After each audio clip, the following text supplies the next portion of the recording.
palavra, Vossa Excelência, pela liderança do PTB. Transmissão ao vivo pela Rede Alesp da sessão ordinária desta terça-feira, dia 3 de dezembro. Deputado Campos Machado, do PTB, ocupa a tribuna pelo prazo regimental.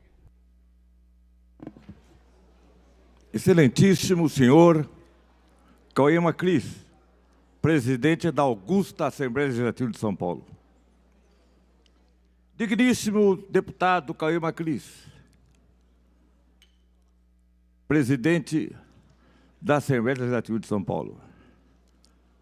Sua Excelência, deputado Cauê Macris, digníssimo, excelentíssimo presidente da Assembleia Legislativa de São Paulo. Sua Excelência, deputado Cauê Macris, presidente da maior casa legislativa estadual da América Latina. Espero, senhor presidente, que essas 5 saudações me façam convencer que Vossa Excelência é o presidente, porque parece que eu não sei. Vossa Excelência tanto que insiste, tanto que fala, tanto que se vangloria, que preside esta casa, que eu estou repetindo dezenas de vezes, para que Vossa Excelência saiba que eu sei que Vossa Excelência é presidente da Assembleia Legislativa de São Paulo. Não precisava aquele arrobo, não.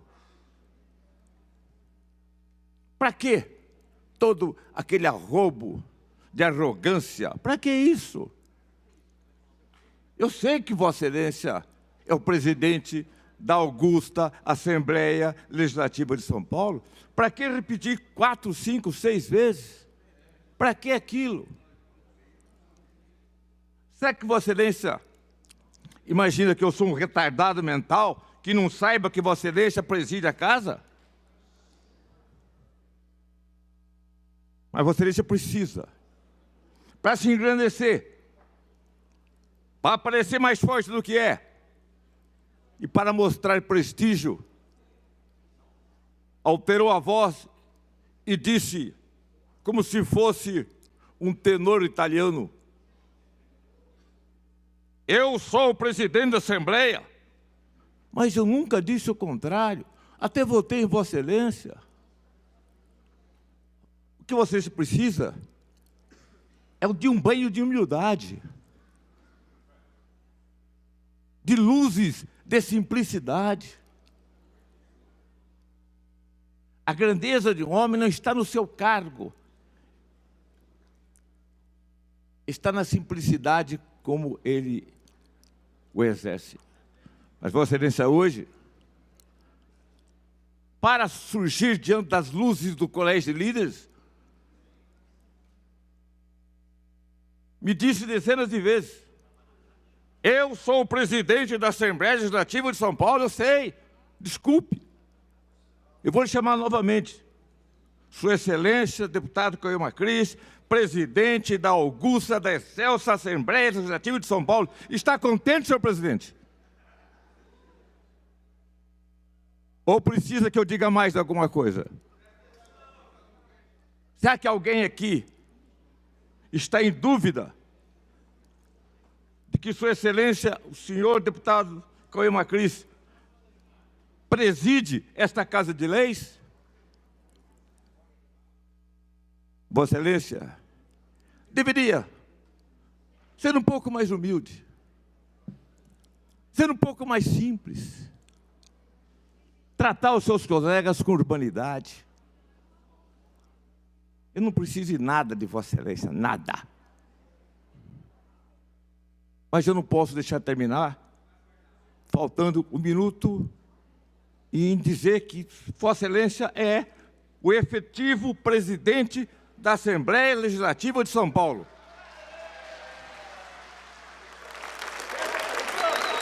E eu nunca tive a pretensão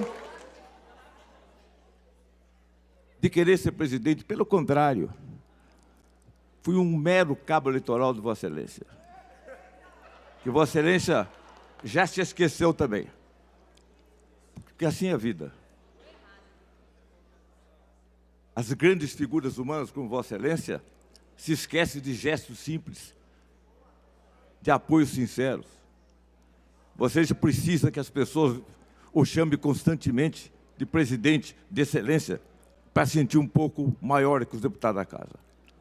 Encerro, portanto, esta é a minha primeira manifestação na tarde de hoje. E cumprimentando deputado Cauê Macris, excelentíssimo e digníssimo presidente da Assembleia Legislativa de São Paulo. Deputado Bruno. Pela ordem de falar pelo artigo 82. Vossa Excelência tem a palavra com a anuência do líder. Com a anuência do líder, Vossa Excelência tem a palavra para falar pelo artigo 82. Obrigado.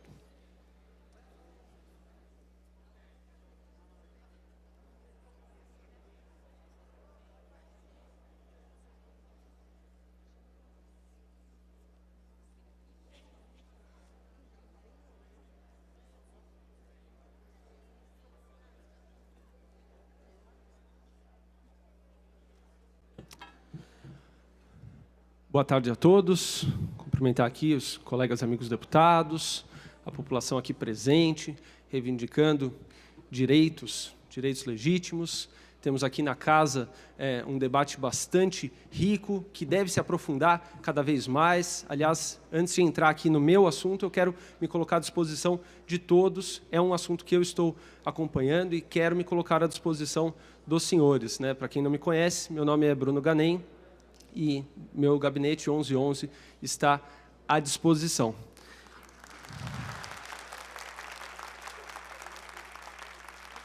Muito obrigado. Eu queria falar aqui a respeito de um assunto que é urgente. Ele é urgente por força de algumas circunstâncias. Eu tenho um projeto de lei aqui na casa que proíbe os fogos de estampido. E os fogos de estampido, para quem não é da causa animal, para quem não tem, eventualmente, algum familiar que tem autismo, idosos, enfim, talvez seja um assunto um pouco distante. Mas para quem acompanha a causa animal, para quem tem, como eu disse, alguns familiares nessas condições, sabe do impacto dos rojões. E o Machado, se ele puder colocar aqui as imagens, eu não sei onde está o Machado, isso, obrigado. A gente colocou aqui algumas imagens. Eu milito pela causa animal, E dentro da causa animal, a questão dos fogos de estampido se tornou realmente uma prioridade. Proibir fogos de estampido se tornou uma prioridade. Por quê? Porque um simples gesto de soltar um fogos, ele mata. Ele mata animais. Ele mata motociclistas que são atropelados por animais que saem disparados. E esses registros, eles ocorrem sempre que a gente tem queimas de fogos aí maiores. Pode passar aqui as imagens, Pode passar? Pode passar novamente, Aqui as imagens, elas mostram um pouquinho da nossa causa, e a gente tem alguns registros, aí pode parar por aqui. Aqui são alguns registros de animais bastante amedrontados, mas eles não ficam apenas amedrontados. No último jogo do Flamengo, um cachorro da Polícia Militar do Espírito Santo morreu do coração, justamente por conta da queima de fogos. E, da mesma maneira, nós temos aí centenas de casos. Animais que fogem, animais que acabam se ferindo de maneira gravíssima, que disparam no trânsito, são atropelados, colidem com motocicletas. Muitos motociclistas já têm registros, os senhores podem até procurar, motociclistas que morreram por animais que correram. Então, os animais passaram na frente, disparados. E tem um momento que ele é simbólico, que é o Réveillon. Se a gente voltar um ano atrás, não se falava em outra coisa. É que já passou um ano que a gente não está com tantas ocorrências. Mas no final do ano passado, a sociedade se perguntou, e a grande mídia, inclusive, questionou isso, dizendo: para que existe essa porcaria chamada fogos de estampido, com tantos acidentes, com tantas mortes, com tanto sangue? Pode ir passando também as imagens. A gente vê que são banalidades e que causam tanto sofrimento. Então, a gente tem aqui na casa esse projeto, e o pedido que eu faço é para que esse projeto seja aprovado ainda esse ano, o quanto antes, que a gente possa acabar com os fogos de estampido ainda esse ano, que a gente possa evitar um sofrimento como esse, de um cachorro que morreu também por conta do estresse causado por fogos de estampido exatamente um ano atrás no Réveillon. Se a gente não aprovar esse projeto de lei aqui na casa, essa cena vai se repetir. E, na verdade, eu venho aqui pedir essa celeridade, né, o apoio ainda maior da casa, mas também eu venho agradecer. Por quê? Porque hoje, aqui na casa, nós não temos nenhuma rejeição a esse projeto, e, ao contrário, nós já temos, através dos líderes, 72 deputados que apoiam o projeto. Então, na verdade, o nosso objetivo aqui hoje é, claro, pedir essa celeridade por conta do tema ser sazonal, ou seja, no final do ano a gente pode ter um banho de sangue novamente, né? Falta um pouquinho, com 72 apoios, a gente pode colocar o projeto em votação a qualquer momento, né? Então eu peço, né, para os líderes que eventualmente ainda não apoiam, para que apoiem. E antes de mais nada, agradecer de uma maneira muito, mas muito forte a todos os líderes, a todos os 72 deputados que estão apoiando, e agradecer os militantes da causa animal que estão aqui presentes. A Cíntia, a Dina, a Márcia, a Maíra, a Laura, a Bel, a Patrícia, a Sheila, a Odete e o Rodolfo. Acabou meu tempo aqui, mas eu queria agradecer a presença de vocês aqui no plenário hoje, cumprimentar todos os presentes mais uma vez e agradecer de coração aos 72 deputados que já estão apoiando direto ou indiretamente esse projeto. Vamos acelerar. Em uma semana, a gente consegue, de repente, o apoio necessário para votar, para o nosso governador sancionar e assim por diante. Vamos evitar esse banho de sangue nesse Réveillon. Muito obrigado. Olá, senhor presidente. Olá, deputado Barba. Para falar pelo artigo 82, em nome da bancada do PT.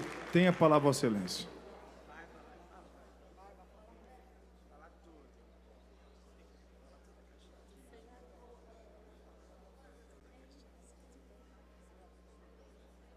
Você acompanha a transmissão ao vivo pela Rede Alesp da sessão ordinária desta terça-feira, 3 de dezembro. Senhor presidente, senhoras deputadas, senhores deputados, público aqui presente na nossa galeria, os trabalhadores e as trabalhadoras dessa casa.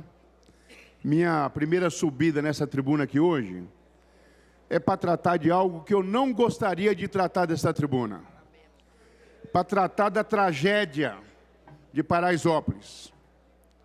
A maneira como foi tratado a perseguição, segundo a polícia militar, a duas pessoas numa moto, que chega num aglomerado onde tinha 5.000 pessoas, e aí começa a confusão, bombas de gás lacrimogênio, balas de borracha, spray de pimenta, pancadaria, porrada.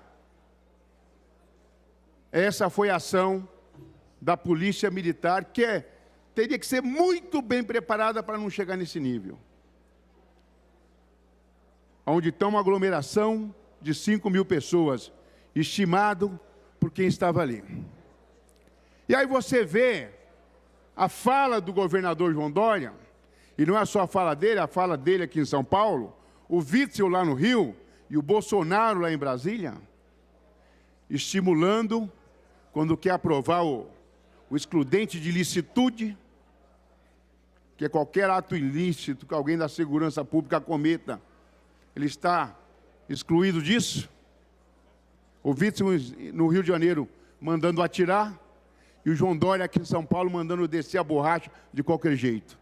Ao invés de pegar uma coisa que existe em São Paulo há mais de 10 anos, e existe no Rio de Janeiro também, que é o funk, o pancadão, o hip hop, são coisas, o pagode, o samba, são coisas da periferia e da nossa cultura popular, daquele povo menos favorecido, que não consegue chegar nos SESCs, nos grandes clubes. Então nos resta o que? A periferia para fazer a nossa ação cultural, a nossa atividade cultural. E a polícia, que já sabe que existe mais de 10 anos aqui em São Paulo, e o governador, e o prefeito, e os vários prefeitos de cidades onde tem periferia, sabe que existe isso. Como é que o poder público deveria tratar isso? Tem lideranças no funk, tem lideranças no pancadão, tem lideranças no hip hop, tem lideranças no pagode, no samba, tem lideranças na comunidade. Qual que é o papel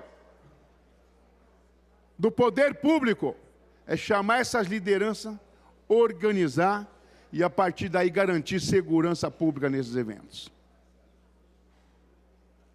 A outra maneira de prevenir é ir lá e ocupar antes, porque eles já sabem onde são os eventos. Ocupa lá com as viaturas, lógico que, naturalmente, os eventos, né, se desmancharão de maneira normal. Mas não.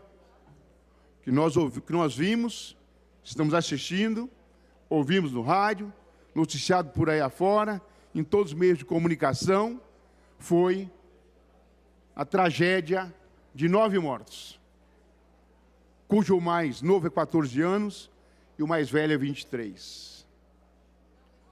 E me parece que nenhum deles é de Paraisópolis.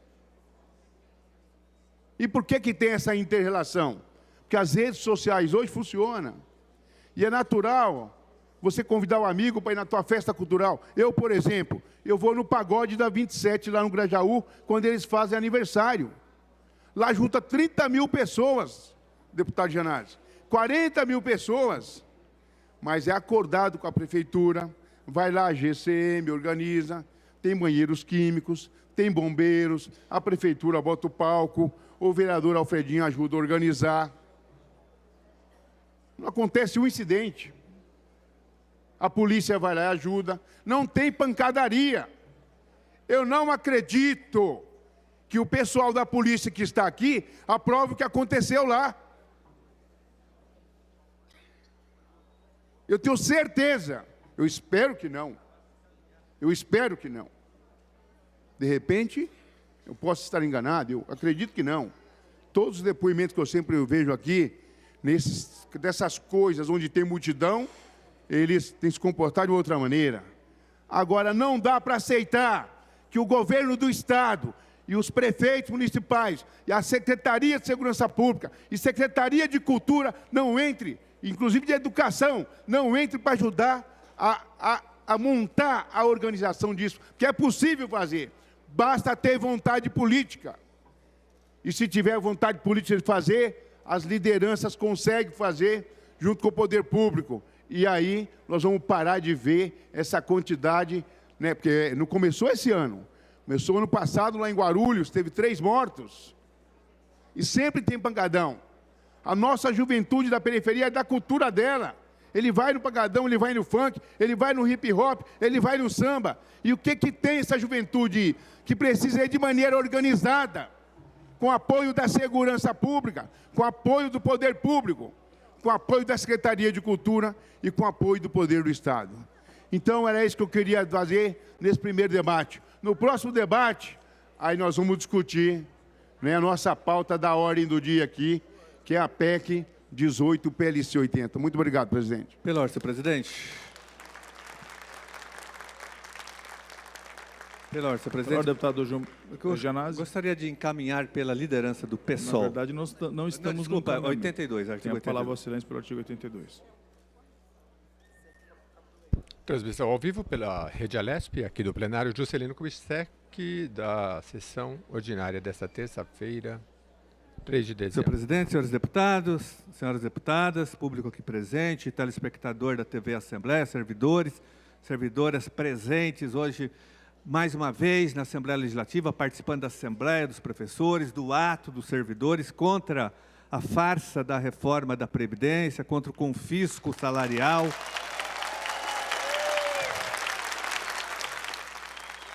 contra o confisco de direitos e benefícios conquistados pelos servidores com muita luta aqui no estado de São Paulo, né? E nós acabamos de sair agora de um mini debate, de uma conversa muito rápida, eu achei muito rápida, com o secretário da Fazenda, Henrique Meirelles, banqueiro, Henrique Meirelles, né, que foi ministro do governo Temer, da Previdência, e que tentou aprovar a reforma e não conseguiu porque teve muita resistência. Agora ele quer fazer a maldade aqui no estado de São Paulo. Mas nós questionamos o secretário da Fazenda, Henrique Meirelles, e olha, eu sinceramente não fiquei satisfeito com as respostas que ele deu, porque ele não respondeu praticamente às nossas perguntas, sobretudo as perguntas relacionadas à questão das dívidas do Estado, né? Nós questionamos o secretário em relação à dívida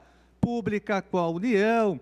Ele entendeu que nós queríamos dar um calote, não era nada disso. Nós podemos renegociar a dívida, como fez a Prefeitura de São Paulo com o governo estadual. Nós colocamos a questão da dívida ativa, né, que é superior a 340 bilhões de reais, que não é cobrada no nosso Estado. Essa é a verdade.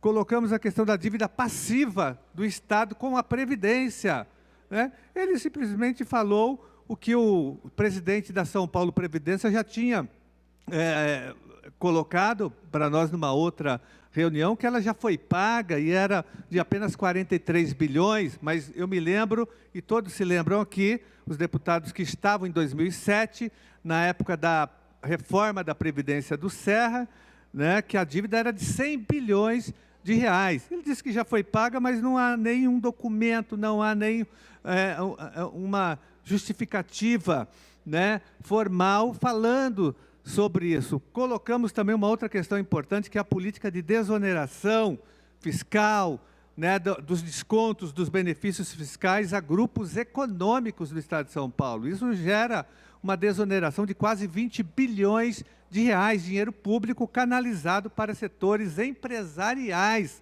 grandes frigoríficos, grandes mineradoras, Ambev e tantos outros grupos que são contemplados com o dinheiro público, né? Colocamos a questão também da lei de responsabilidade fiscal. No Estado de São Paulo, nós nem estamos no limite prudencial da lei de responsabilidade fiscal. Enfim, que crise é essa que o Henrique Meirelles está dizendo que o Estado está passando? Então, nós questionamos, não fomos respondidos, né, e nós queremos aprofundar esse debate, porque se existe alguma crise, né, o servidor público não pode pagar por ela. E, em relação, eu vou voltar a esse debate, porque hoje nós vamos fazer vários debates aqui, eu quero voltar ao debate da farsa da reforma da Previdência. Mas eu queria rapidamente, só para encerrar a minha fala, dizer que nós estamos convocando aqui o secretário de Segurança Pública, o comandante-geral da Polícia Militar, para explicar o massacre de jovens em Paraisópolis. Eu queria só mostrar um vídeo aqui que mostra que foi um massacre, o que realmente aconteceu, um vídeo que está circulando agora pela imprensa, não só pelas redes sociais, essa aqui é da TV Record. No trecho do vídeo, ele parece rir da situação, enquanto conversa com outro policial. Em seguida, ele volta a cometer as agressões. Repare que o mesmo policial mira na altura da cabeça. Veja de novo. Ele quase acerta o rosto de um rapaz que tenta se proteger da pancada. Nesse outro trecho do vídeo, o mesmo policial, ainda com um pedaço de madeira, acerta o copo de um dos rapazes e quase acerta o rosto dele. Momentos depois, pessoas começam a correr e ele continua a usar o pedaço de madeira para continuar com as agressões. Nessas imagens, gravadas em outro local, é possível ouvir o que parece ser barulho de tiros e gritos que chamam a atenção. Vai morrer! Vai morrer! Vai morrer! Essa é a política de segurança pública do governo Dória para a população pobre. Paraisópolis não precisa de polícia, precisa de educação, de saúde, de espaços de lazer, de cultura, de assistência social. Isso é um absurdo, senhor presidente. Nós temos que tomar providências imediatas, porque é inaceitável o que está acontecendo, não só com a juventude de Paraisópolis, que não tem acesso a nada disso, a lazer, a cultura, a escolas de qualidade, a universidade pública, mas isso vem acontecendo em todo o estado de São Paulo. Então, nós queremos explicações e que haja punição exemplar para quem participou desse massacre de Paraisópolis. Muito obrigado, senhor presidente.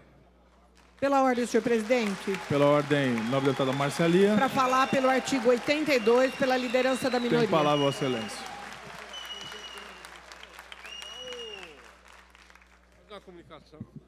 Para uma comunicação, presidente. Nós não estamos, deputado Nery, a gente tinha estabelecido aqui não fazer as comunicações, senão nós vamos... Vossa Excelência pode usar, depois da deputada Marcelia, o artigo 82, pela liderança de Vossa Excelência. Boa tarde a todas, a todos. Continuamos firmes e fortes aqui, junto com vocês, na resistência contra o PL C80 e contra a PEC número 18. Continuamos firmes e fortes. Quero tratar de dois assuntos muito rapidamente, porque a gente tem pouco tempo. Um dos assuntos que eu quero discutir aqui é a questão da barragem de Pedreira. Nós estamos lutando há muito tempo para que o governo do Estado de São Paulo interrompa as obras que estão sendo feitas lá na cidade de Pedreira. Há um risco muito grande de que a população toda de Pedreira seja dizimada, como aconteceu em Mariana, em Brumadinho. Nós já apresentamos documentos, representação, documentos técnicos elaborados por engenheiros, elaborados por técnicos da ANA, dizendo que é uma barbaridade, é um absurdo a construção que está acontecendo lá em Pedreira. E no último domingo, 20 minutos, tão somente 20 minutos de chuva foi suficiente para fazer uma verdadeira aberração do ponto de vista de tudo aquilo que a gente vinha dizendo que aconteceria, que é o rompimento daquelas obras que começaram muito mal. Então, hoje, nós tomamos várias providências para que aquela obra seja interceptada do ponto de vista de que falta um plano emergencial, de que falta condições para que aquelas famílias da cidade toda de Pedreira, a primeira casa fica a 700 metros da barragem, e a barragem, ela já rompeu no último domingo, conforme noticiou vários órgãos de imprensa da região de Campinas, da região de Pedreira, e nós voltamos novamente a essa luta. A outra situação que eu quero conversar com as pessoas que nos assistem, que nos ouvem, é que é uma barbaridade essa situação de Paraisópolis. É um genocídio. O que está acontecendo no país, o que está acontecendo no Brasil, o que está acontecendo no estado de São Paulo. Lá no Rio de Janeiro, nós tivemos, nos últimos meses, aproximadamente 1.700 pessoas assassinadas pela polícia, pelo Exército do Rio de Janeiro. E aqui, né, nós tivemos, na madrugada do dia 1º, 9 jovens, vocês viram os vídeos, né? Vocês viram que eles estavam todos com as mãos para cima, eles foram encurralados, e o que está acontecendo precisa ser denunciado. Não é possível que o povo paulista aceite o que tem sido feito. A gente tem assistido nas redes sociais policiais batendo em pobres, policiais batendo em moradores de rua, pessoas sendo agredidas simplesmente pelo fato de serem pobres. Nós não podemos admitir isso. O que está acontecendo é um genocídio da população pobre, preta e periférica. E nós não podemos admitir que isso aconteça e continue acontecendo. Então, nós estamos questionando, através de requerimentos que entregamos aí ao secretário de Segurança Pública, também ao governador do Estado de São Paulo. Estamos questionando a Comissão de Direitos Humanos desta casa, para que a gente possa entender quais foram os policiais, por que fizeram aquilo, por que estão tão despreparados. né? E a gente vê o governador dizendo, em alto e bom som nas redes sociais e na sua entrevista, que vai continuar matando jovens de 14, 15, 16, 17, 18, 19, 20, até 24 anos, porque simplesmente são negros e moram na periferia da cidade de São Paulo. Nós não vamos aceitar isso, nós vamos continuar resistindo, assim como vamos continuar resistindo fortemente, firmemente, e precisamos de vocês, da mobilização de vocês, da coragem de vocês, de todos os servidores alinhados,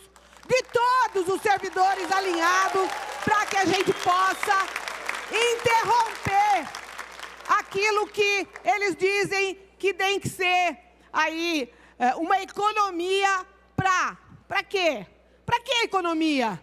Para cobrir o rombo de 25 anos do PSDB no estado de São Paulo. 25 anos de rombo do PSDB no estado de São Paulo. É disso que se trata. Então, companheiros, companheiras, servidores públicos, nós estamos juntos nessa luta e aqui estão passando um rolo compressor em cima da gente, mas a gente vai resistir e precisamos da colaboração de cada um de vocês que está nesse plenário, para que a gente possa fazer o devido e necessário enfrentamento. Muito obrigada. Pela ordem, senhor presidente. Pela ordem, deputada Janaína. Para falar pelo 82, pelo PSL, excelência. Tem a palavra, excelência, como vice-líder do PSL. Transmissão ao vivo pela Rede Alesp da sessão ordinária desta terça-feira, 3 de dezembro.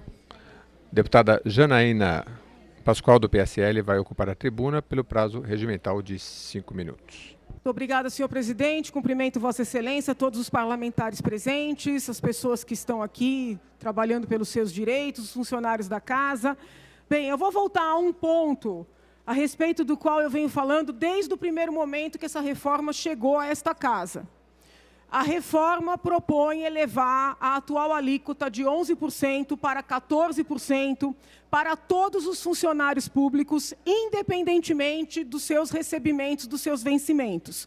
Eu apresentei uma proposta, uma emenda ao PLC, prevendo que aquelas pessoas que ganham menos do que 3 salários sigam pagando 11% e as demais paguem os 14%, que são a proposta do governo.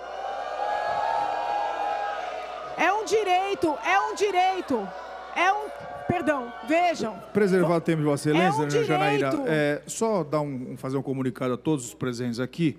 O nosso regimento é muito claro quanto à não possibilidade de participação daquelas pessoas que estão assistindo à sessão. Apenas os parlamentares podem se manifestar. Então eu quero pedir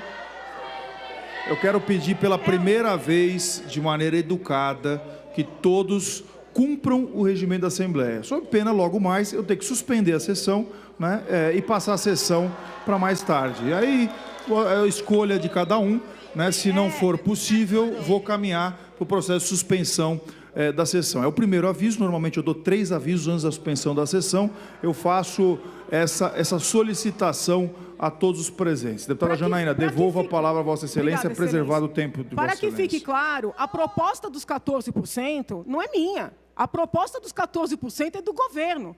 Eu estou tentando melhorar para as pessoas mais carentes. Pessoas que, inclusive, nem têm condições de comparecer aqui.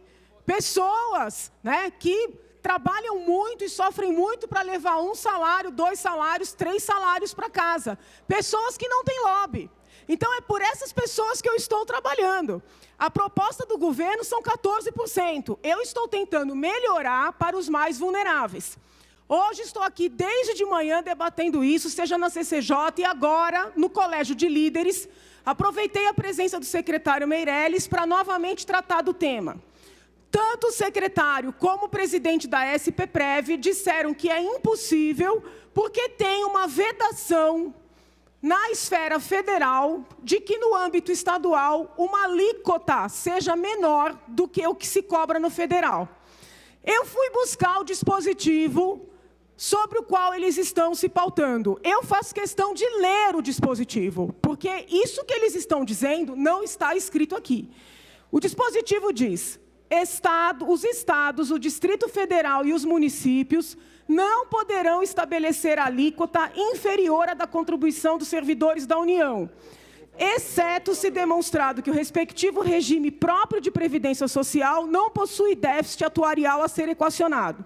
Hipótese em que a alíquota não poderá ser inferior às alíquotas aplicáveis ao regime geral da Previdência Social. O que está escrito aqui? Que a alíquota cobrada em São Paulo não pode ser menor do que a alíquota cobrada na esfera federal.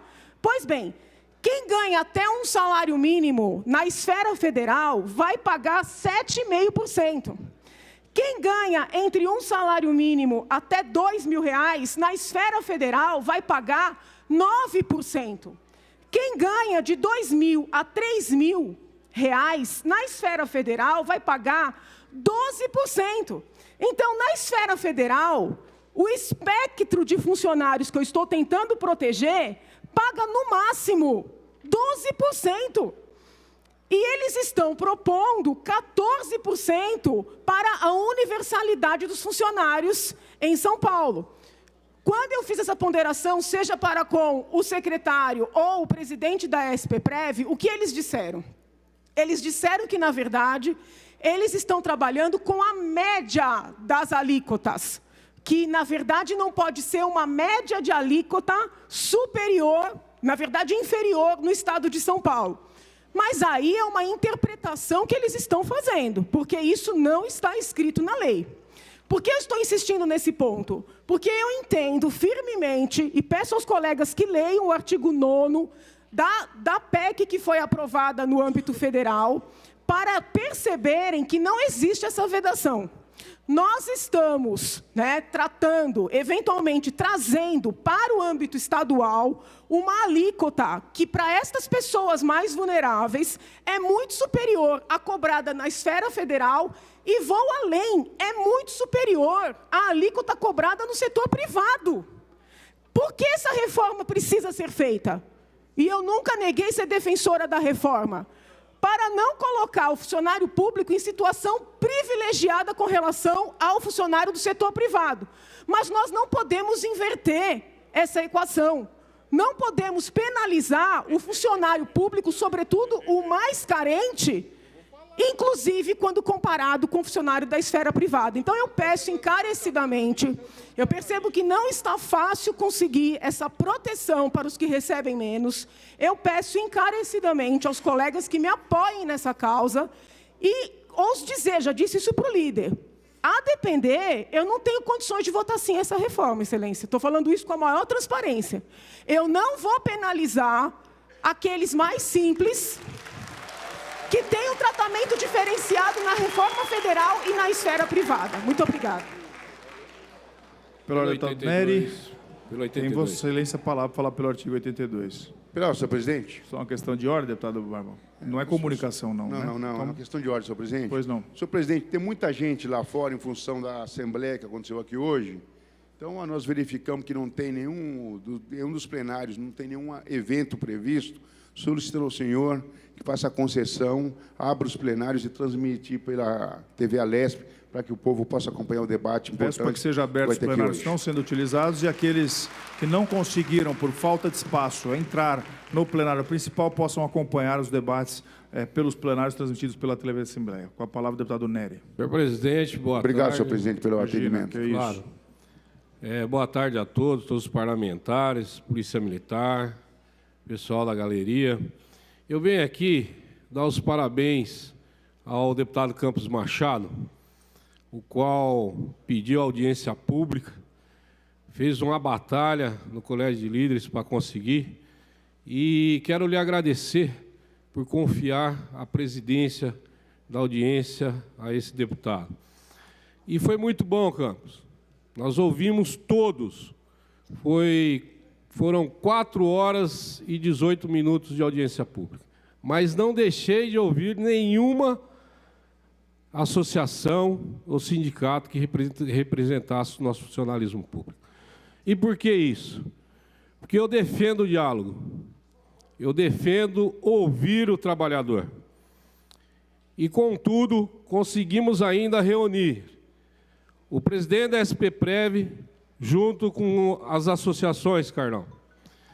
E dali, realmente, conseguimos com que as associações, primeiro plano, apertasse o presidente da SPPrev para manter o direito adquirido do funcionarismo público.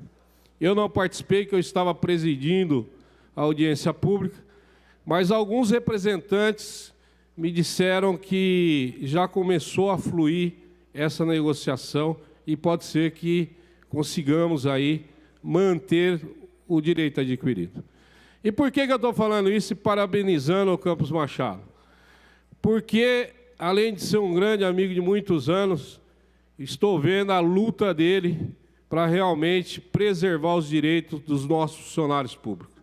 E pode ter certeza, Campos, que estaremos juntos nessa batalha, pode ter certeza que vamos lutar para que esse funcionário público sofra menos, seja da Assembleia Legislativa, seja da educação, seja da segurança, seja da saúde, Ministério Público, Judiciário.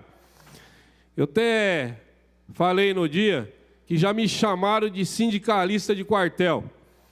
Então eu falei que eu sou sindicalista de quartel, de DP, de hospital, sindicalista de escola, eu sou sindicalista do funcionalismo público. E vou sim defender o funcionalismo público. É claro que nós precisamos fazer um trabalho de convencimento. E eu venho pedindo a todos os funcionários públicos, faça o seu trabalho de convencimento. Vaiar deputados, ofender deputados, nesse momento, é infrutífero. Nós precisamos mostrar os valores que os senhores têm, mostrar o valor do seu trabalho, que poucos, ou às vezes, alguns deputados não conhecem, e vocês têm que demonstrar isso. Então, parabéns, meu amigo, pela iniciativa, obrigado por ter me designado como presidente, e espero ter superado a sua expectativa. Obrigado, presidente. Pela ordem, deputado Wellington Moura. Para encaminhar pela vice-liderança, 82. É regimental, com a anuência do líder Carlão Pinhatari. Tem a anuência do líder Carlão Pinhatari. Com a anuência do líder, tem a palavra Vossa Excelência pelo artigo 82.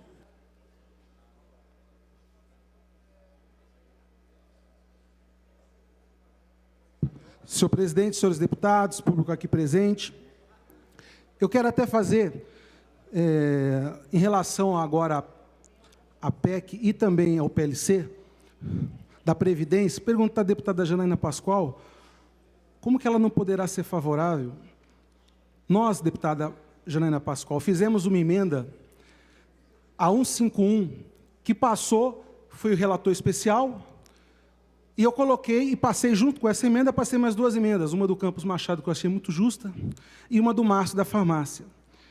E essa minha emenda faz com que a alíquota aplicada progressivamente, de acordo com o salário recebido, a mesma igual da federal. Então, quem ganha até um salário mínimo vai para 7,5.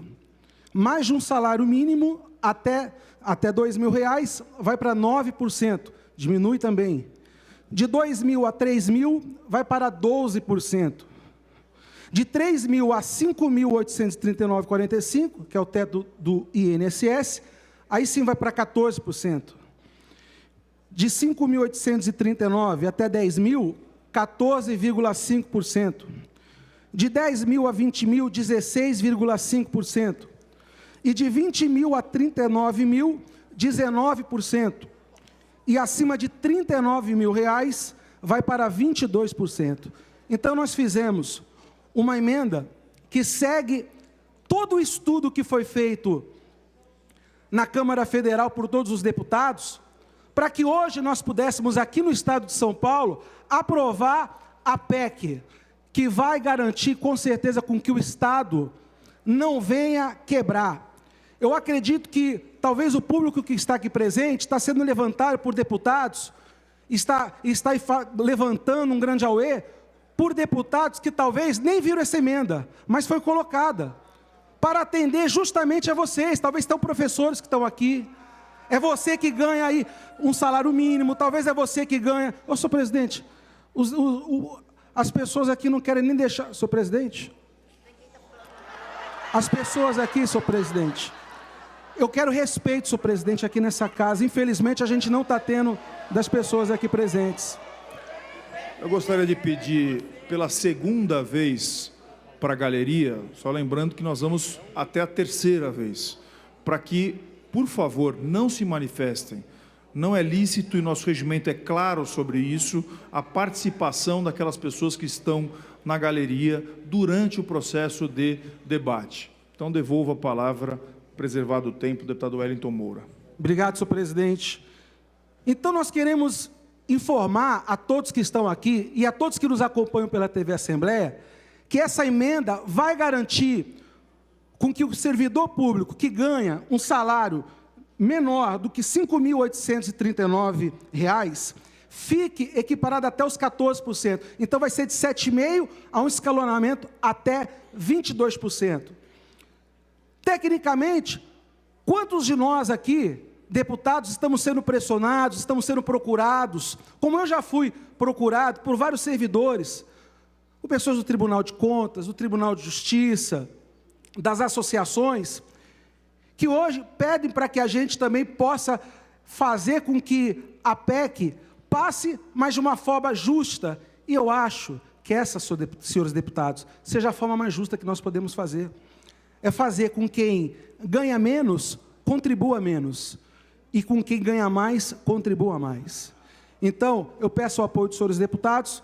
Já está pronta essa emenda, que também já está pronta, junto com a PEC, e agora está se passou hoje pela CCJ, diante das emendas que foram apresentadas, e eu peço o apoio de todos os deputados nessa emenda 151, para que a gente possa votar favoravelmente e venha fazer justiça à maioria dos servidores do Estado de São Paulo, que é aproximadamente 70% dos servidores que ganham um salário de até R$ 5.839. Obrigado, senhor presidente. Ordem do dia. Tem número 1, votação adiada do projeto de lei complementar número 4 de 2019. Em votação, o item 1, projeto salvo emendas. Para indicar o deputado José Américo para encaminhar pela liderança da minoria. Tem a palavra o deputado José Américo para encaminhar em nome da liderança da minoria.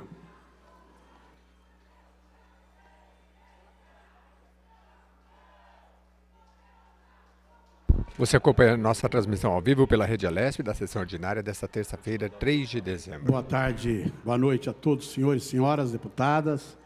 Senhor Cauê Macris, presidente da Assembleia.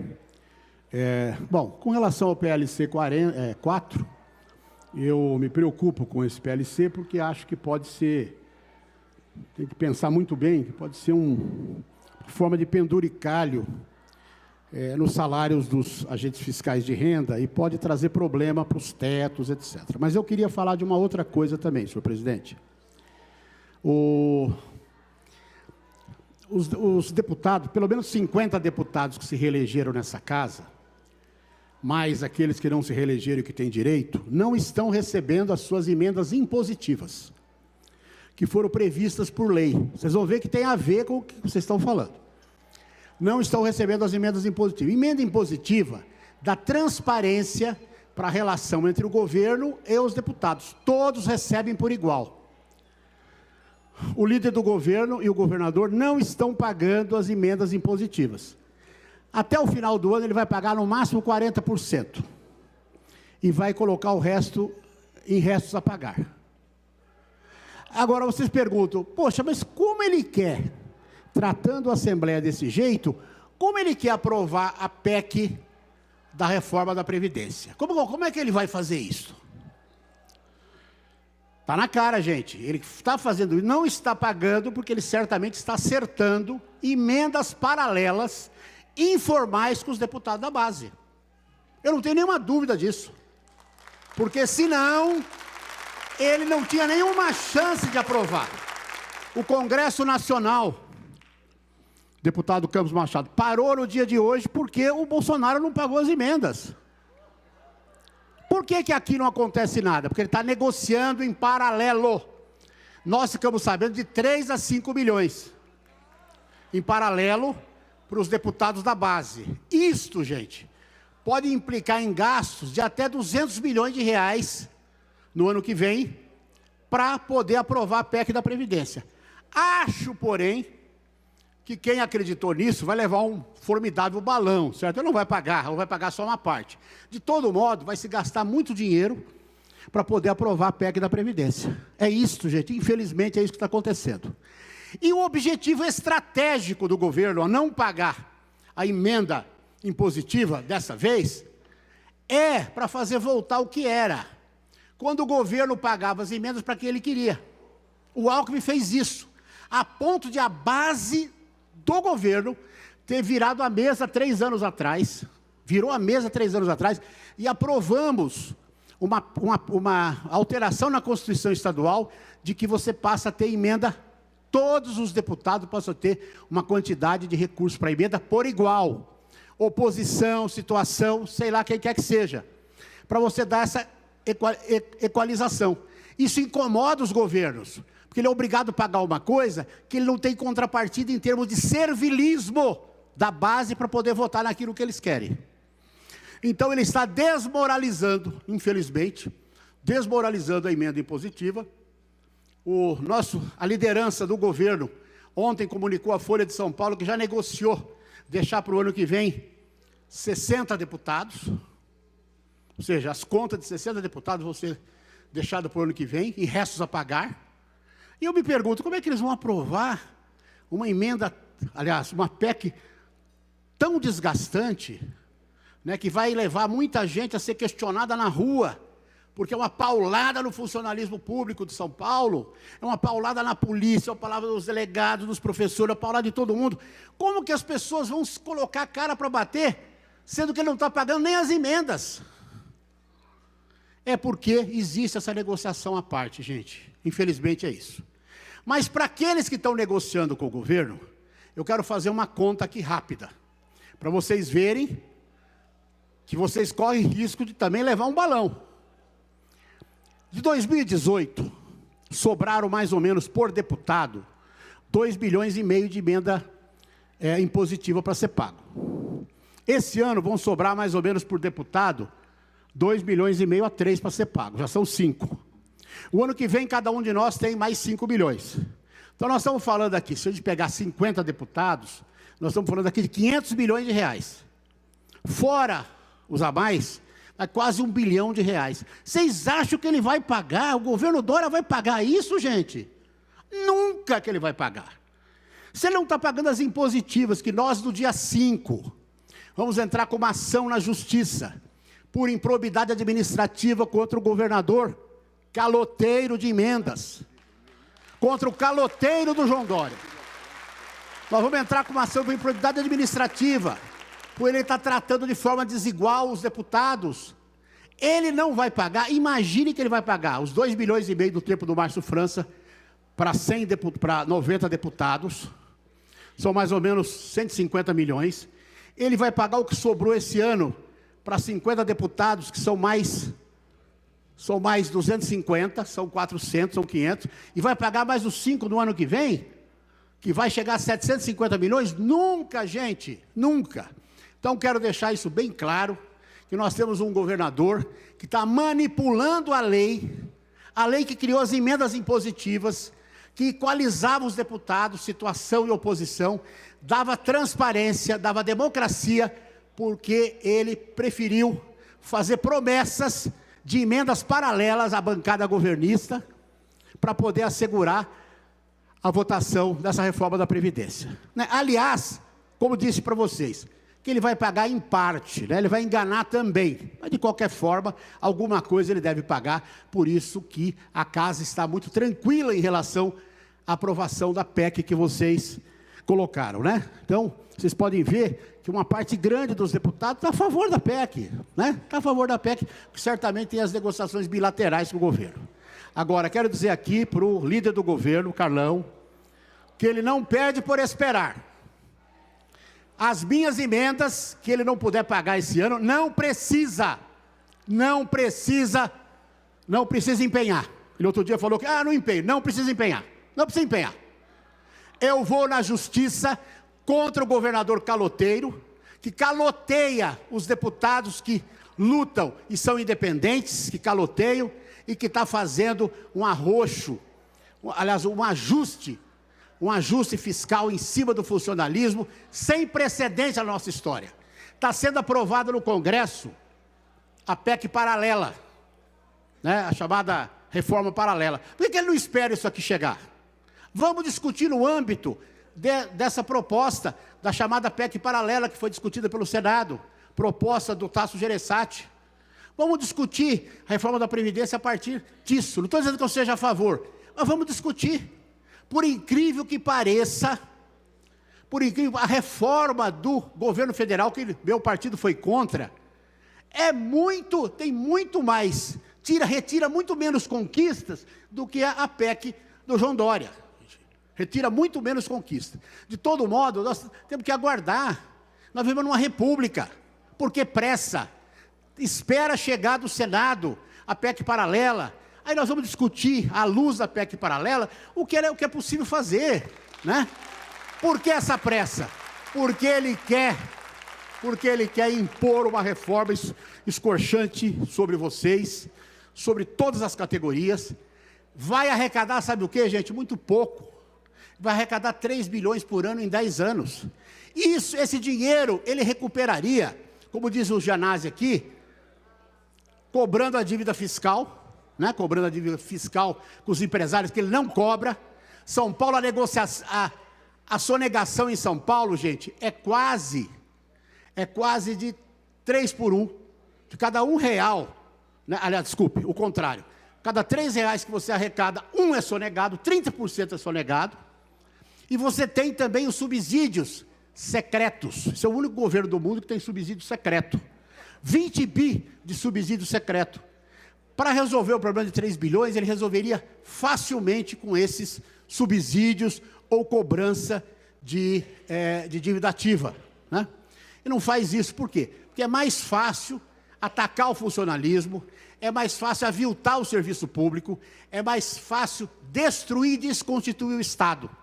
Porque, na verdade, ele quer ganhar o dinheiro, evidentemente poupar o dinheiro nas costas de vocês, mas ele quer mostrar para o poder econômico brasileiro que ele vem para fazer, que ele quer ser uma opção em 2022 de reforma fiscal, de desmonte do Estado brasileiro, ainda pior do que o Bolsonaro e o Paulo Guedes estão fazendo. Muito obrigado, um abraço.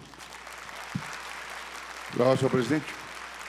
Deputado Barba, para encaminhar em nome da bancada do PT. Tem a palavra, Vossa Excelência.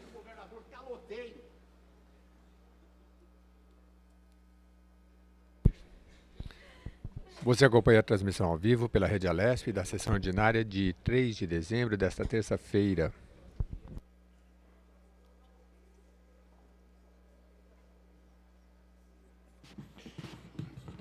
Senhoras deputadas, senhores deputados, volto a esta tribuna agora para fazer um novo debate, que não é mais a questão de Paraisópolis.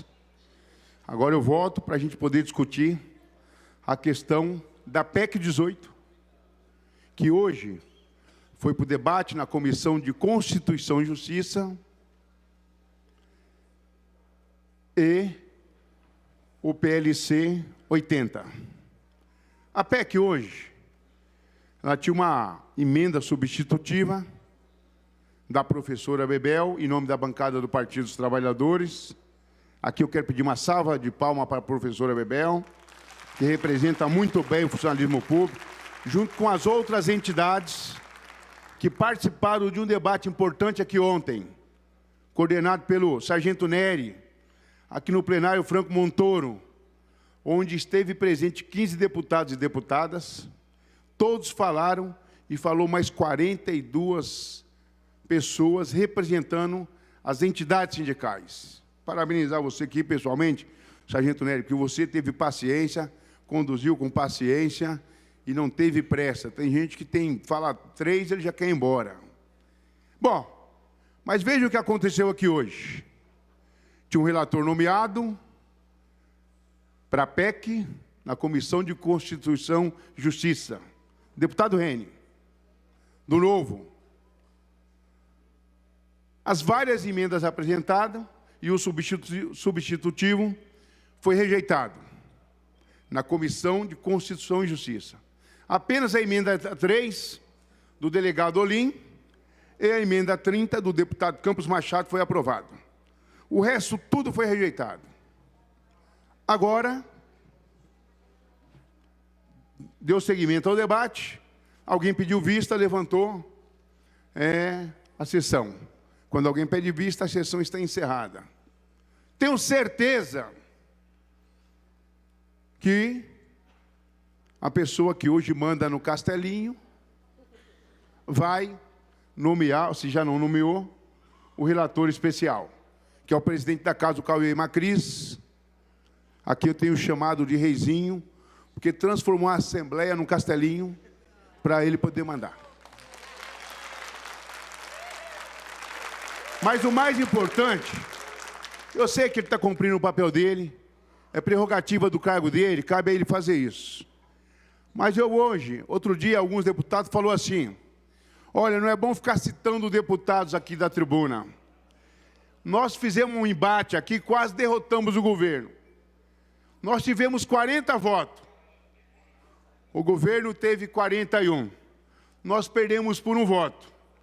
E eu vou citar aqui os partidos que deram os votos para os governos. Vocês vão acompanhando nesse painel que tem aí, que tem o nome de todos os partidos.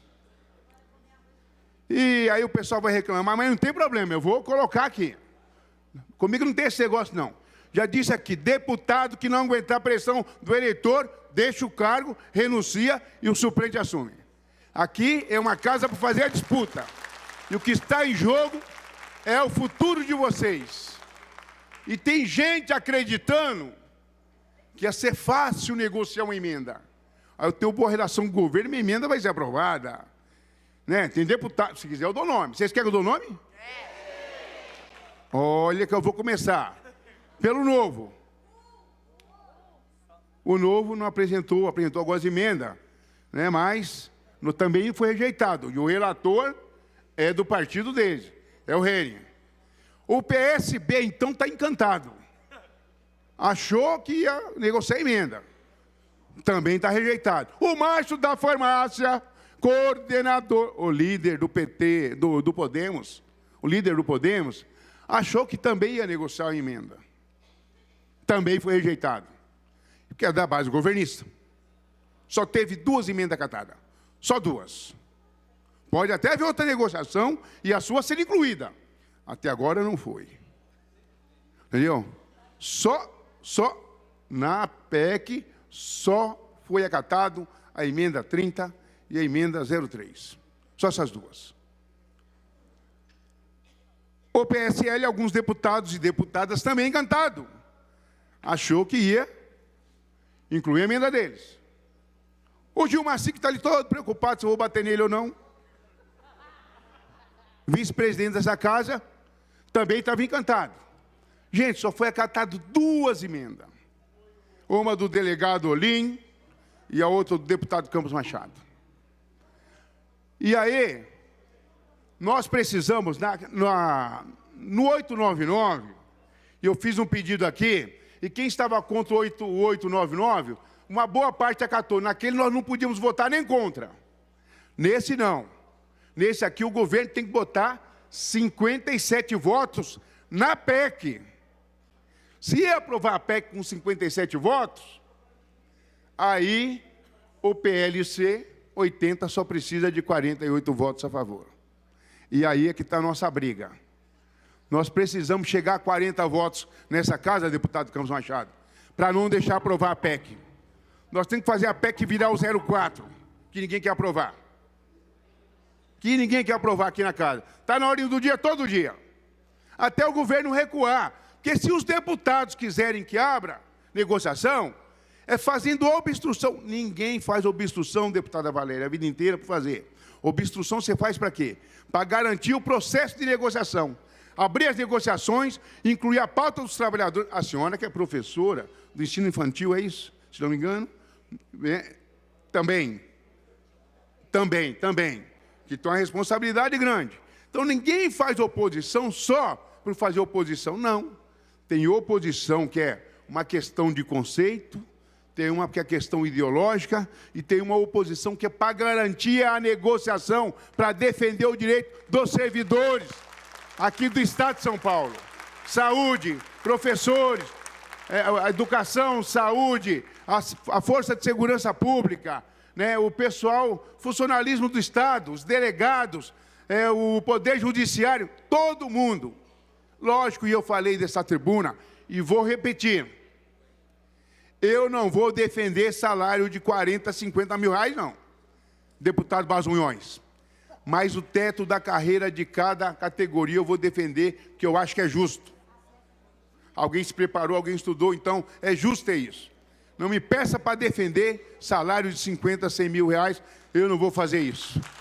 Eu não vou fazer isso. Nossa bancada não fará isso.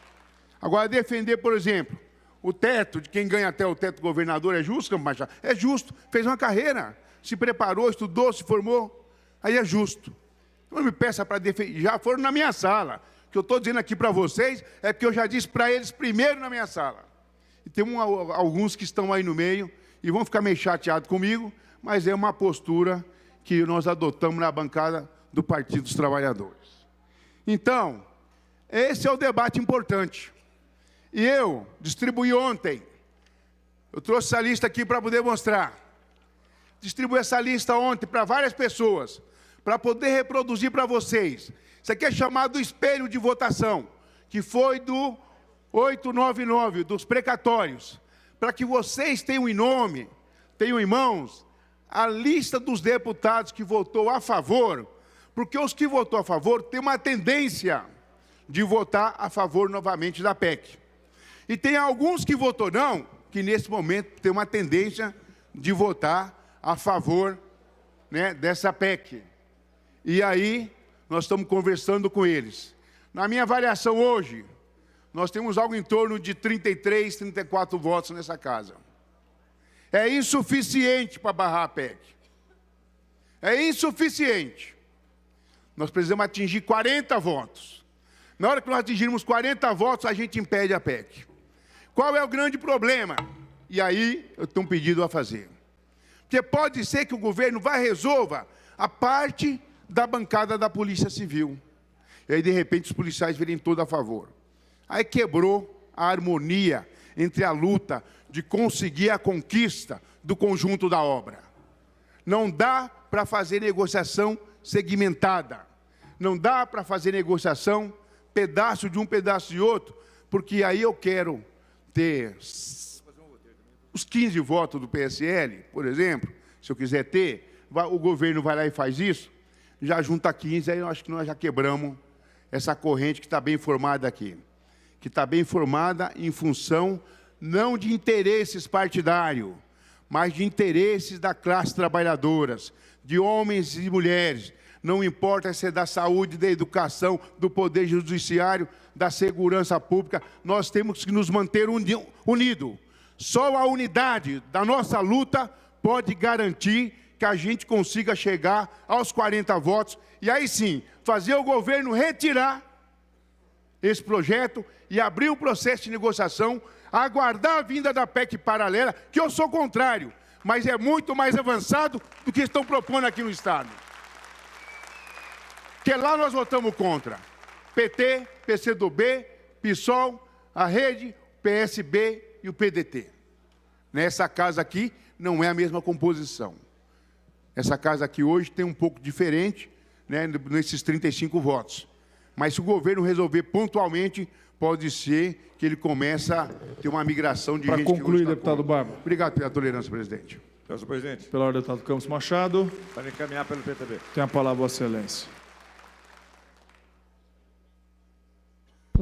Você acompanha a transmissão ao vivo pela Rede Alesp da sessão ordinária desta terça-feira, 3 de dezembro, no período regimental da ordem do dia. Deputado Campos Machado, do PTB, falará na tribuna pelo tempo regimental de 5 minutos. Excelentíssimo e digníssimo senhor deputado Coema Cris, presidente da Augusta Casa de Leis. Inicialmente, eu quero cumprimentar o nobre deputado Sargento Neres. Ontem eu lhe pedi, sargento, eu tenho problemas insolúveis que eu preciso tentar resolver, difíceis. Você assume a presidência da audiência pública que eu requeri? E quero confessar que, se eu estivesse presidindo, eu não faria melhor do que fez o sargento Neres. Parabéns, sargento. Ouviu todas as entidades, ouviu todo mundo e foi respeitoso. Mas, sargento Neres, no último domingo, houve um fato grave. Morreram 9 pessoas. Lá na favela da querida Paraisópolis. Não se pode atribuir culpa a quem quer que seja, por enquanto. Mas a pergunta que se faz é: onde é que estava o governador João Agripino? Estava no Rio de Janeiro, abonando a ficha de filiação do ex-ministro do Bolsonaro, Bibiano, presidente do PSL e um dos comandantes da campanha do nosso presidente. E o que é que disse lá o senhor João Agripino? Aqui em São Paulo, tudo pegando fogo. E ele dizendo o quê? Textualmente: São Paulo vai crescer o dobro do Brasil. Se foi em cima da reforma da Previdência, é capaz que cresça. Não paga ninguém.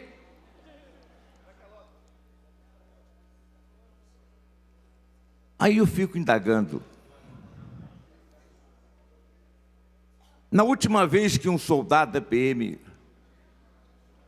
foi morto, o senhor João Agripino estava jogando futebol na casa dele. É com esse governador que nós estamos tratando um assunto tão sério como a reforma da Previdência. E agora, eu não poderia deixar de dizer, porque eu me sinto constrangido. Eu apoiei o governador Márcio França. Perdemos as eleições.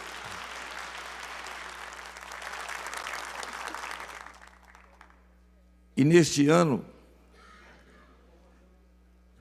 me desculpe o pessoal do PSB, eu não admito que se fale mal do governador Márcio França, como não admito que se fale mal de um irmão que eu tenho chamado Geraldo Alckmin. É questão de lealdade. E o que é que disse lá o senhor João Agripino? Se eu não tivesse deixado a prefeitura para disputar a eleição estadual, o Márcio Cuba, eu vou repetir, o Márcio Cuba seria o candidato do PSDB. Sabe por que esse Márcio Cuba? Porque imputaram falsamente ao Márcio França essa pecha de defensor de Cuba.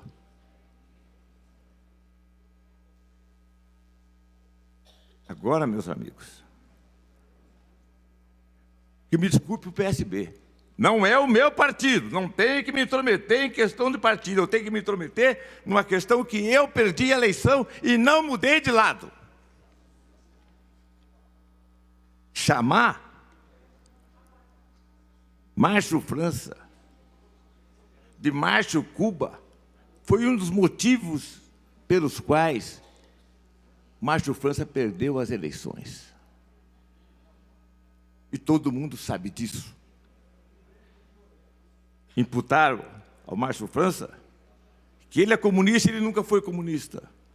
Foi um grande prefeito de São Vicente. Mas a bancada do PSB, com o devido respeito, eu acho que devia colocar ali, com o devido respeito, como colocou o PT ali. Onde é que está? Zé Américo Lula, Luiz Lula, devia pôr lá também. Do PSDB. Não, devia pôr, por exemplo, ô moleque, PSB lá. Onde é que está o PSB aqui? Carlos César Cuba.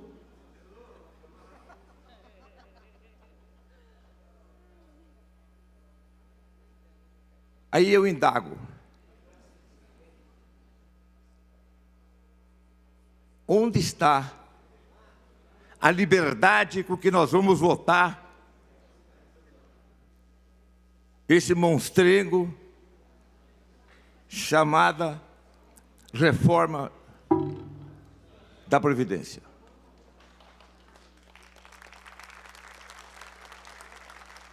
Aí eu descubro que um jovem deputado do Partido Novo, porque eu tenho um carinho especial, e que foi o relator na Comissão de Justiça da PEC.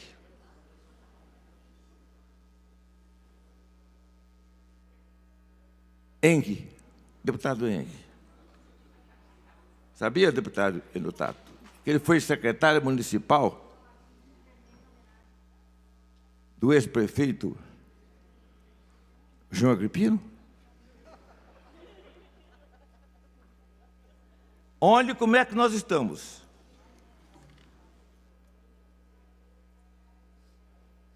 O relator da PEC, importantíssima, foi um deputado que eu admiro muito, mas que trabalhou na prefeitura com o senhor João Agripino. Espera um pouco. Nasceu uma amizade.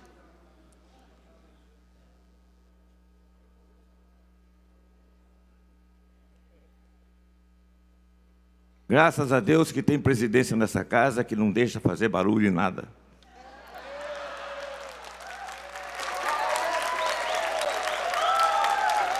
Aí, Sargento Nery, nós estamos vivendo um momento difícil. Aqueles que estão pensando em ser candidato a prefeito o ano que vem, nas suas cidades, que se atrever a votar contra a Previdência, é bom não sair candidato. É bom ficar aqui.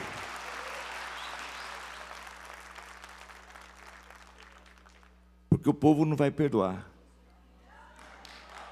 O que eu estou defendendo, Sargento Nery, é que a gente votasse primeiro o orçamento, depois construíssemos uma previdência justa. Mas eu verifico que na próxima Fórmula 1, o ano que vem, a Fórmula 1 vai ter novos pilotos velozes, como Sua Excelência, o digníssimo e o reverendíssimo presidente da Assembleia, deputado Macris, meu caro deputado e meu amigo, meu irmão, Gilmaci, deputado Henry,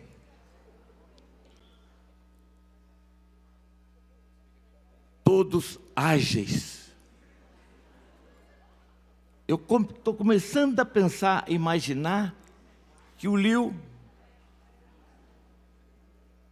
Armstrong, que ganhou a eleição, ou que ganhou o prêmio, o campeonato, não vai ter chance no ano que vem. Tamanha a qualidade dos novos pilotos que vão estar aqui. Sabe, meu caro deputado, Sargento Nery,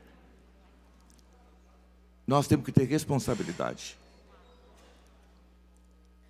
Gloriosa perseguição de Sua Excelência, o magnífico, reverendíssimo deputado Cauê Macris.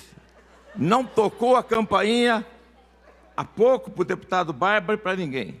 Mas eu estou deixando, em homenagem à Sua Excelência, reverendíssimo, caríssimo, gentilíssimo presidente da Assembleia Legislativa de São Paulo, estou deixando a tribuna.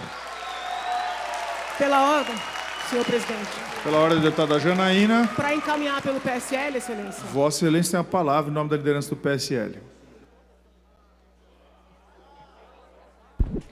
Você segue acompanhando ao vivo pela Rede Alesp a sessão ordinária, período da ordem do dia desta terça-feira, dia 3 de dezembro. Senhor presidente, na verdade, eu queria aproveitar a reunião de tantos parlamentares aqui e, de certa forma, a representatividade da mesa hoje, que Vossa Excelência, o deputado Enio Tato também, para fazer um apelo. E eu quero deixar muito claro que nesse apelo não tem nenhuma questão partidária, nem ideológica, nem pessoal, é apenas uma questão de coerência com o que eu defendo frente aos demais poderes e com a situação que nós estamos enfrentando. Nesta semana foi publicado no DO, foi publicada a abertura de uma concorrência para a contratação de publicidade institucional para a casa. Não é algo ilícito, que fique muito claro, né? Não é algo proibido, que fique muito claro, mas não me parece coerente com uma casa que está, né, enfrentando o desafio de reformar a Previdência, elevando a alíquota para desconto dos funcionários, entre aspas, né, tirando direitos, porque tem toda a discussão do que é direito adquirido, do que é expectativa de direito, mas não há dúvidas de que estamos fazendo um enxugamento. E na mesma semana deste enxugamento, sai a publicação de uma concorrência para a contratação de publicidade institucional para esta casa. Esta contratação, se eu entendi bem, deputado Enio, ela não tem nada a ver com a Rede Alesp, que já é um investimento, vamos dizer assim, em publicidade dos trabalhos da casa. Não tem nada a ver também com a contratação do clipping, né, desse trabalho todo de compilação de notícia para os deputados, que todos nós recebemos praticamente o dia todo, diariamente. Eu sei que não é uma decisão exclusiva nem do presidente, nem do primeiro secretário, nem do segundo secretário. Pelo que eu compreendi, é uma decisão da mesa, alicerçada no conselho que fiscaliza ou gerencia o fundo da Assembleia. Então, eu faço um pleito aqui ao presidente, ao secretário, deputado Enio Tato, ao secretário, deputado Milton Leite. É júnior ou é filho? Eu não sei se é júnior ou filho, para que avaliem a possibilidade de não seguir adiante com essa concorrência. Fala-se, eu não sei se procede, mas em 30 milhões a serem gastos com publicidade. Se os senhores pesquisarem as minhas publicações, as minhas entrevistas, as minhas manifestações, constatarão que eu já critiquei, né, governos à direita, governos à esquerda, governos de todos os partidos, poder executivo, poder judiciário, poder legislativo, por gasto com publicidade. Não me parece coerente com o esforço que nós estamos fazendo para economizar, despender uma quantia dessa natureza e, ouso dizer, qualquer quantia com publicidade institucional. Somos 94 deputados, muitos têm suas equipes de comunicação, não é meu caso, mas muitos colegas têm e a lei permite isso. Então, são 94 pessoas, pelo menos nas suas respectivas redes, noticiando o que acontece na casa. Eu mesma, pessoalmente, faço isso todas as manhãs, até com relatórios dos nossos debates, das nossas discussões. Então, é um pedido que eu faço como colega de Vossas Excelências, mas também como cidadã. É um pedido que eu faço para que nós não sigamos adiante com essa concorrência, porque eu entendo, pessoalmente, não sei se os demais compartilham, que acaba fragilizando a casa num momento inequívoco de contenção de despesas. É isso, senhor presidente. Em votação, pela ordem, deputada para Mônica, pela bancada do tem PSOL. a palavra Vossa Excelência.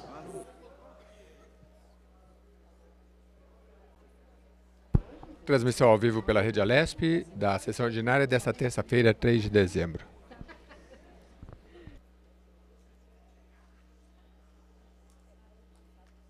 O Campos tem grande apreço pelo Cauê, diz que fez campanha, que votou.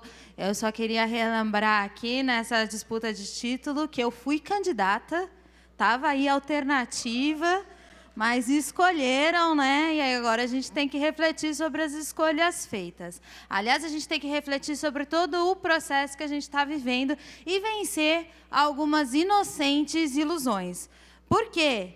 Eu acho, muito sinceramente, que a presidência da Casa não estaria colocando um projeto de forma tão atrapalhada, apressada, sem justificativa. Hoje trouxe o Meirelles no Colégio de Líderes, que é uma reunião muito restrita às lideranças partidárias, que não entra assessor, com uma dificuldade de poder fazer pergunta, de debater e etc.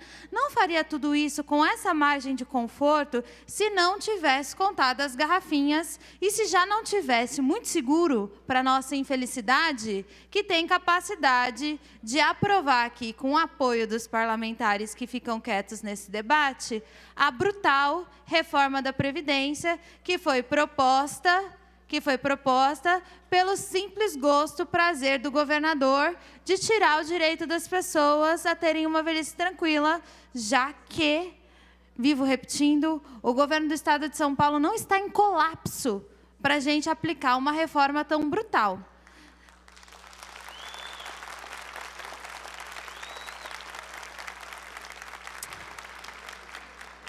Para além da camada que já está na contagem de garrafinha do governador, seja porque está recebendo proposta da lista para aumentar a emenda ou não, porque tem isso rolando.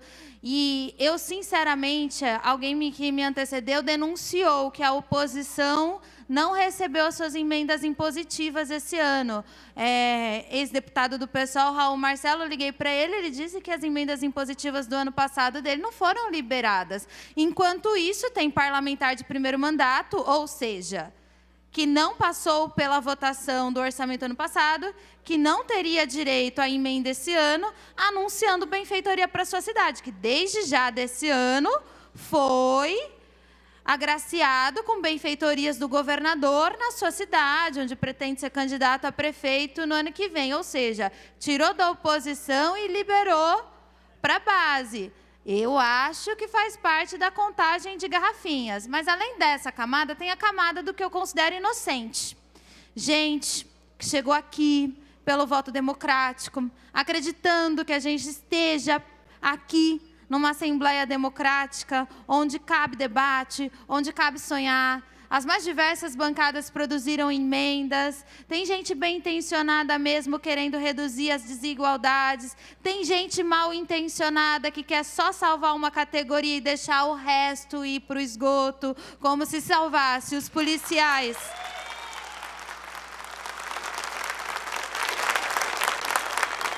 Como se salvar policiais para manter o seu voto, e eu não quero mal dos policiais, eu acho que todos os servidores devem ter direito à aposentadoria digna e ter direito a direitos trabalhistas. Mas eu não acho satisfatório tirar uma categoria da reforma e deixar que os professores, os agentes de organização escolar, os auxiliares administrativos, os defensores e todos os outros servidores públicos tenham o direito retirado de forma tão brutal. Mas esses inocentes ou mal intencionados viram hoje de manhã. Aconteceu a CCJ, a Comissão de Constituição e Justiça, que durou a manhã inteira, um debate em que o novo relator, El Reni, não aceitou nenhuma das emendas. Ele disse que o princípio dele tinha sido equiparar a nossa reforma ao que foi a reforma federal. Então, ele se baseou muito na PEC 103, do Congresso Federal. Só que esqueceu de dizer, por exemplo, que a PEC 103 garante explicitamente os direitos constituídos. Está explícito, a nossa não. E isso não considerou. Enfim, para o novo, todo e qualquer pacote de maldade retirada de direitos dos trabalhadores é a bandeira deles. Eles são muito transparentes quanto a isso. A gente não esperava nada diferente do novo. O que não esperavam os inocentes era não ter o poder de negociação. E é isso que eu quero contar para vocês hoje. Depois da CCJ, que foi suspensa porque um parlamentar pediu vistas do projeto, a gente está em suspenso aqui. Se vocês me perguntarem, Mônica, o que vai acontecer? Eu não sei dizer o que vai acontecer, porque não existe democracia o suficiente para a gente participar das decisões do rito de votação dessa casa. E é por isso que a gente está falando aqui feito doido, porque falar é a única ferramenta que nos resta para impedir que o presidente da casa dite aqui o ritmo que ele quiser. Enquanto a gente estiver falando, não há votação. Então, o único recurso que eu tenho aqui é ficar falando. A expectativa é que saia...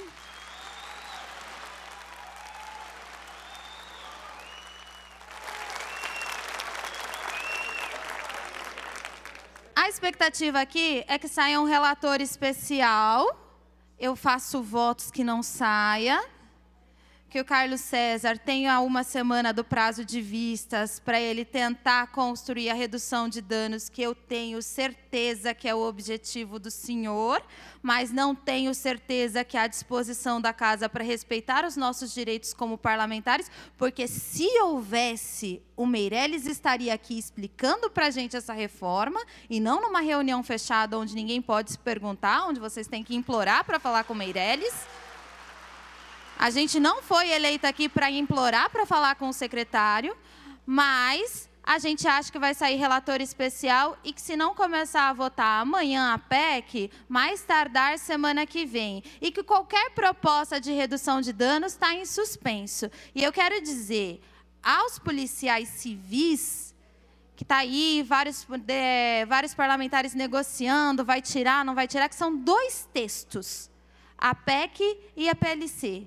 Se tirar na PLC, vai ter que mandar uma outra proposta de PEC, porque eu não estou sabendo de aceitar a emenda na PEC. Então, não há segurança jurídica para qualquer negociação que gente mal intencionada está fazendo para dizer que vai tirar os civis da reforma da Previdência. Então, a gente está em suspenso, sem saber o que vai acontecer. Hoje não está em pauta, mas pode estar amanhã, se a presidência da casa resolver tratorar o senhor Carlos César e querer colocar um relator especial, a gente pode estar votando a PEC a partir de amanhã à noite. E, mais uma vez, eu acho que está na mão de todas e de todos resistir a esse pacote de maldade, porque não justifica. O Estado de São Paulo está fazendo uma reforma que o governo mesmo assume, é preventiva.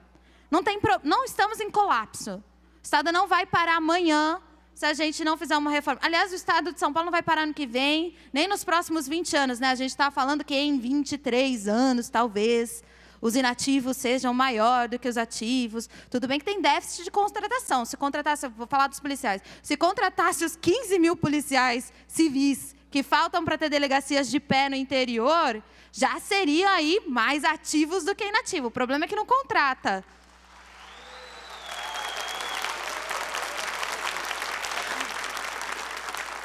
E não contrata, e não oferece solução, e não explica, e não traz secretário, e não permite que a gente participe a contento, e empurra uma reforma da Previdência com requintes de crueldade para a Assembleia Legislativa, porque, mais uma vez, eu preciso explicitar, está em curso no Brasil, no Congresso Federal, e aqui, a Assembleia Legislativa, a gente já sabe quem é o Dória, né? Grande fã, e quer ser ele o precursor da nova direita, o fim do funcionalismo público. A reforma da Previdência Geral não pegou, Dória é o primeiro aqui, precursor, olha que mérito, hein? Que incrível. Ser o primeiro a retirar direito dos servidores públicos. E depois vem a reforma administrativa, que já começa a tramitar, tirando a estabilidade, tirando toda e qualquer segurança do servidor público que... Alguns chamam de privilegiado, mas se for olhar o Brasil e o Estado de São Paulo, vai ver que tem muita categoria que ganha abaixo do piso salarial do próprio Estado de São Paulo, que não tem abono, que não tem reajuste há mais de 5 anos, que trabalha em situação precária, que ganhou na loteria o direito de ser privilegiado, de ser muito mal remunerado, e agora vão retirar todo e qualquer direito de estabilidade e de carreira para os servidores públicos estaduais. Então, o cenário é lastimável mesmo. E quem está achando que tirar essa categoria aqui da PLC, mas vai manter na PEC, não tem segurança jurídica nenhuma que vocês vão sair, que é o fim da luta, está muito distante de ser o fim da luta. Então, a minha aqui, resta fazer um apelo aos inocentes aos que acham que tem negócio, que até agora não houve negócio nenhum. E a única alternativa que a gente tem, diante de uma tramitação tão cruel, até com erros de digitação, idades que são incongruentes entre elas, a única alternativa que a gente tem aqui é mandar um recado para o governo do Estado de São Paulo, que é rejeitar essa proposta e o governo que redija outra. Pela ordem, presidente. Pela ordem, deputado Nery. Está uma prorrogação de 2 horas. É regimental de Vossa Excelência, colocou em votação, os favoráveis que se encontram, aprovado. Nossa, presidente. Pela ordem, deputado Vai pedir uma Barba. verificação de votação. É regimental, pedido de Vossa Excelência. Nesse momento, vamos fazer só a...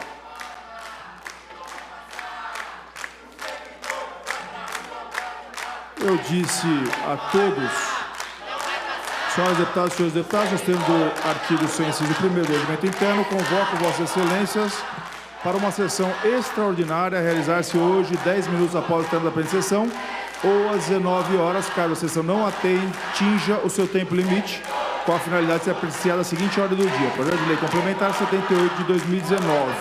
Como não existe respeito por parte daqueles que estão na galeria, está suspensa a nossa sessão por tempo indeterminado. Está levantada a nossa sessão por conveniência da ordem. Você acompanhou a transmissão ao vivo aqui do plenário Juscelino Kubitschek da sessão ordinária desta terça-feira, 3 de dezembro. Você segue com a programação da TV Aleste.